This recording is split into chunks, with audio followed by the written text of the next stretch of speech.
Здравствуйте! Наш третий урок посвящен роли гендерного равенства в такой области, как образование и наука. Образование и наука – ключевые движущие силы развития общества. Однако на протяжении веков доступ к знаниям и академической карьере для женщин и мужчин был неравным. Сегодня мы обсудим, почему гендерное равенство в этих сферах критически важно для инноваций и экономического роста и социальной справедливости. Исследования показывают, что каждый дополнительный год обучения увеличивает заработок на 10%. Получается, отнимая образование у наших детей и молодежи, мы автоматически лишаем их достойного заработка в жизни. Это особенно касается девочек. Рассмотрим факты. Согласно данным ЮНЕСКО, несмотря на прогресс последних десятилетий, девочки по-прежнему сталкиваются с барьерами в образовании. Ограничение доступа девочек к образованию и препятствия на пути к 12-летнему образованию наносят серьезный ущерб мировой экономике.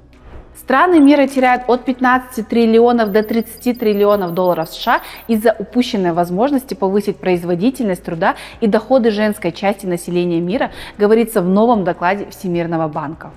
У женщин с полным средним образованием больше шансов на трудоустройство, а зарабатывают они в 2 раза больше, чем те, у кого таковое отсутствует.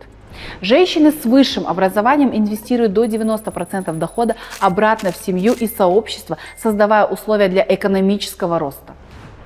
К сожалению, в 130 странах мира женщины составляют менее 30% исследователей в науке. В Кыргызстане 85% студентов педагогических факультетов – женщины, что подтверждает гендерное неравенство на рынке труда. Профессия учителя исторически считается женской, однако образование – одна из самых низкооплачиваемых сфер в стране. Низкооплачиваемые сектора и занижение статуса учителя не привлекают мужчин в эту профессию, что в свою очередь приводит к сужению представления о гендерных ролях у детей в связи с отсутствием мужских ролевых моделей. Развитие детей требует баланса между разными стилями обучения и воспитания. Мужчины-педагоги могут приносить другие методы преподавания, что способствует более разнообразному образовательному процессу. В Кыргызстане мальчики сталкиваются с ранним выбыванием из школы и низкой мотивацией в учебе. После 9 класса они чаще покидают общеобразовательные школы, предпочитая профессиональное обучение. 70% учащихся ПТУ составляют юноши. В старших классах уровень посещаемости среди мальчиков ниже по сравнению с девочками. В вузах их доля ниже на 48%. Эти тенденции обусловлены гендерными стереотипами о необходимости раннего заработка, отсутствием мужской ролевых моделей в школе и низким престижем образованием среди мальчиков. Это может приводить к ограничению их карьерных возможностей и социально-экономической нестабильности в будущем. Несмотря на то, что девочки в Кыргызстане демонстрируют высокую успеваемость в школе и чаще, чем мальчики, поступают в вузы, эти достижения далеко не всегда преобразуются в равное участие в профессиональной сфере. Уже на этапе построения карьеры многие женщины сталкиваются с так называемым вымыванием из профессии. Основными причинами становятся ожидания, связанные с семейными обязанностями, уходом за детьми и престарелыми родственниками, а также отсутствие гибких условий труда и доступной инфраструктуры поддержки. Например, детских садиков.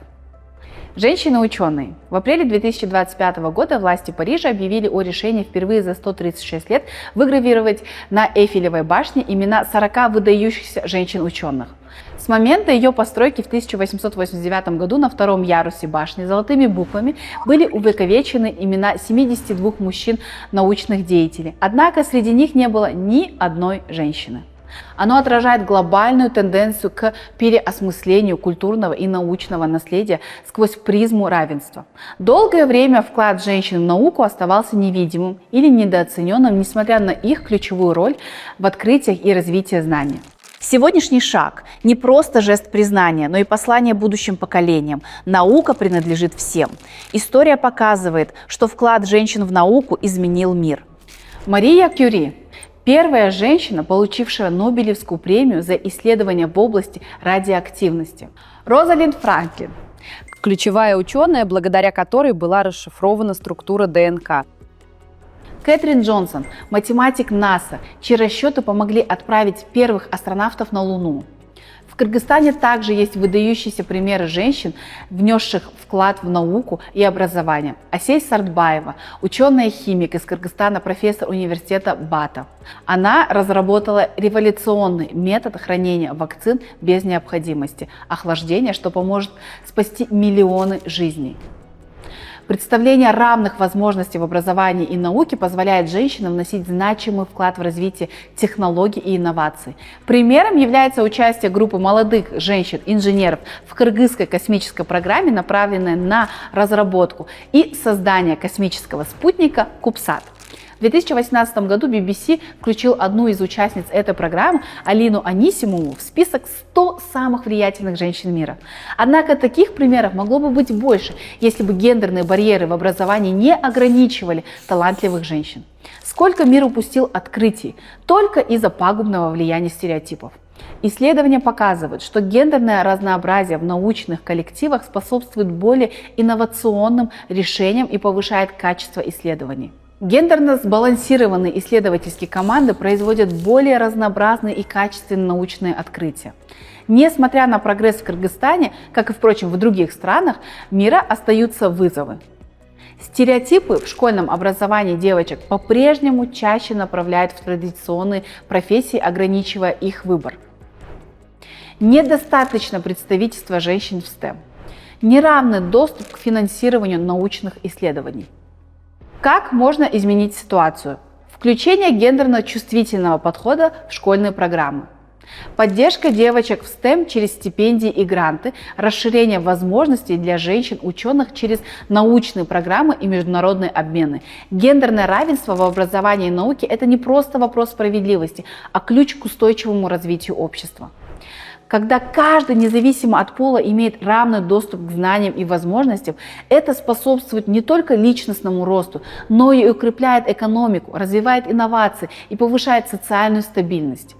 Инвестируя в образование девочек и мальчиков на равных, мы формируем более прогрессивное, конкурентоспособное и процветающее общество, где потенциал каждого человека раскрывается в полной мере. Вопросы. Какой процент студентов педагогических факультетов в Кыргызстане составляют женщины? А. 85%, Б. 50%, В. 25%. Почему гендерное равенство в науке важно? А. Разнообразие в научных коллективах способствует более инновационным решениям и качественным исследованиям. Вариант Б. Пол ученого влияет на результаты исследований. Вариант В. Женщины менее заинтересованы в научной деятельности. Какие основные барьеры существуют для женщин в науке Кыргызстана? А. Отсутствие интереса к науке у женщин. Б. Гендерные стереотипы и недостаточное финансирование и низкое представительство в STEM.